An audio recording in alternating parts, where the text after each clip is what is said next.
വർഷം 1952. റിപ്പബ്ലിക് ഇന്ത്യയിലെ ആദ്യ പാർലമെന്റ് സമ്മേളനം എ.കെ.ജിയുടെ വാക്കുകൾക്ക് നിശബ്ദം കാതോർത്തു.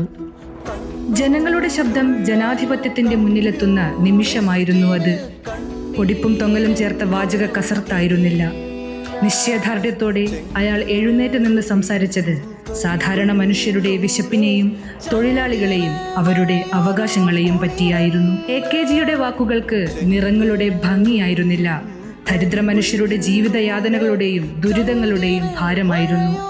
എ.കെ.ജിയുടെ വാക്കുകളിൽ നിറഞ്ഞു നിന്നത് കേവലം അച്ചടിച്ച വാചകങ്ങൾക്കപ്പുറം അയാൾ കണ്ട ജീവിതങ്ങളായിരുന്നു. ആയില്യത്ത് കുറ്റിയേരി ഗോപാലൻ എന്ന പാവങ്ങളുടെ പടത്തലവൻ പാർശ്വവൽക്കരിക്കപ്പെട്ട നിശബ്ദരാക്കപ്പെട്ട മനുഷ്യരുടെ സാക്ഷ്യമായി മാറി, കേൾക്കപ്പെടാത്ത മനുഷ്യരുടെ ശബ്ദമായി മാറി. ചരിത്രം ചിലപ്പോൾ അങ്ങനെയാണ്.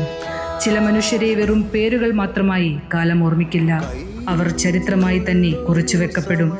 അത്തരം ഒരു ചരിത്രവും വിപ്ലവവുമാണ് സഖാവ് എ.കെ.ജി.